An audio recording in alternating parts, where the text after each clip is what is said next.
আসসালামু আলাইকুম ফ্রেন্ডস, আপনারা সবাই কেমন আছেন? আলহামদুলিল্লাহ আমিও খুব ভালো আছি। আজকের দিনটাও খুব ভালো।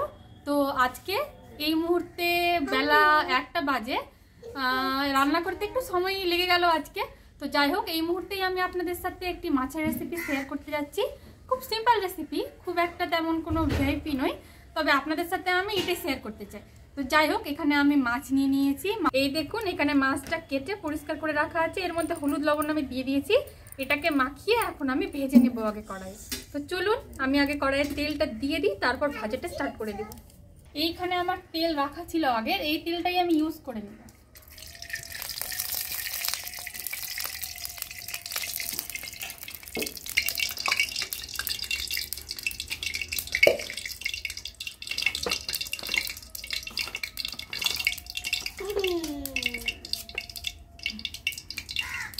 তো তেলটা আমার গরম হয়ে গেছে, তো আমি এখানে মাছগুলো দিয়ে দিচ্ছি।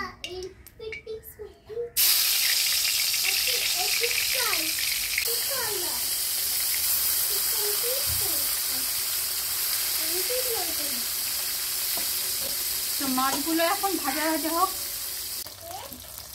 এই তো মাছ ভাজা আমার মোটামুটি হয়ে আসছে। দেখুন কিভাবে আমি মাছটা ভাজা ভাজা করছি, দেখতে খুব সুন্দর কালার এসেছে।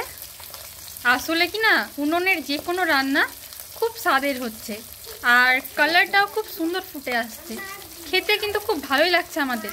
আপনারাও উনুনে একবার রান্না করে দেখতে পারেন কেমন লাগে। তো এই যে আমার মাছটা ভাজা ভাজা হয়ে গেল, দেখুন।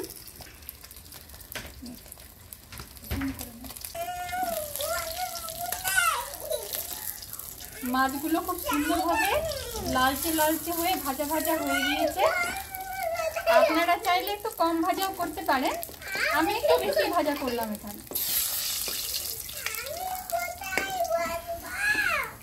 তো এই দেখুন, মাছ আমার ভাজা ভাজা হয়ে গেছে। এবার নেক্সট প্রসিডিওর স্টার্ট করে দেব। তো আমি এখানে বাটা মশলা আর গুঁড়ো মশলা নিয়ে নিয়েছি। এখানে আছে আমার রসুন, পেঁয়াজ, লঙ্কা, জিরে একসাথে ব্লেন্ড করা আছে। আর এখানে আছে ধনে গুঁড়ো, জিরে গুঁড়ো, হালকা একটু হলুদ আর পরিমাণ মতো লবণটা আমি দিয়ে দেবো। প্রথমে আমি তেলটা এখানে হালকা কমিয়ে নেব, তেলটা একটু বেশি হয়ে গেছে। তো এইখানে তেলের মধ্যে আমি মশলাটা দিয়ে দিলাম। এই যে মশলাটা আমার হালকা ভাজা ভাজা হয়ে গিয়েছে, এখানে আমি টমেটোগুলো দিয়ে দিই।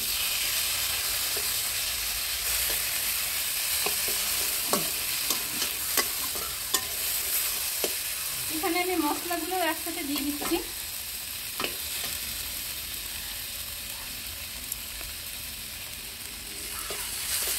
এখানে সবই আছে, হালকা হলুদ, হালকা লবণ, জিরে, ধনে সবই একসাথে দেওয়া আছে। এখানে হালকা একটু মনে হচ্ছে জল দিতে হবে, হালকা আমি এখানে একটু জল দিয়ে দেবো টমেটোগুলো সিদ্ধ হওয়ার জন্য।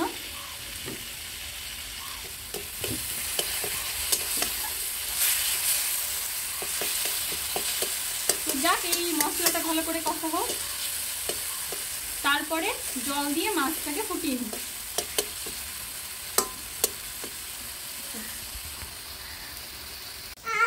এই তো এখানে মশলাটা আমার ভাজা ভাজা হয়ে গেল, আমি এখানে মাছগুলো দিয়ে দিব।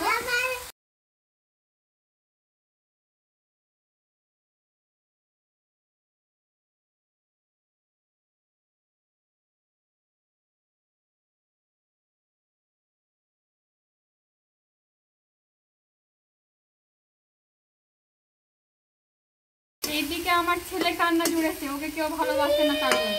আপনারা ওর কান্নাতে কান দেবেন না, খুব বদমাশ ছেলে একটা।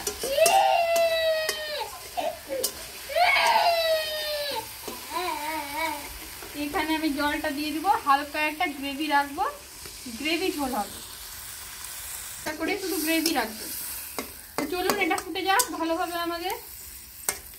আর ওইদিকে আমার ছেলের কি ফরমাইশ সেটা আমি একটু পূরণ করে নিই, ততক্ষণ অবধি আপনারা একটু ওয়েট করুন।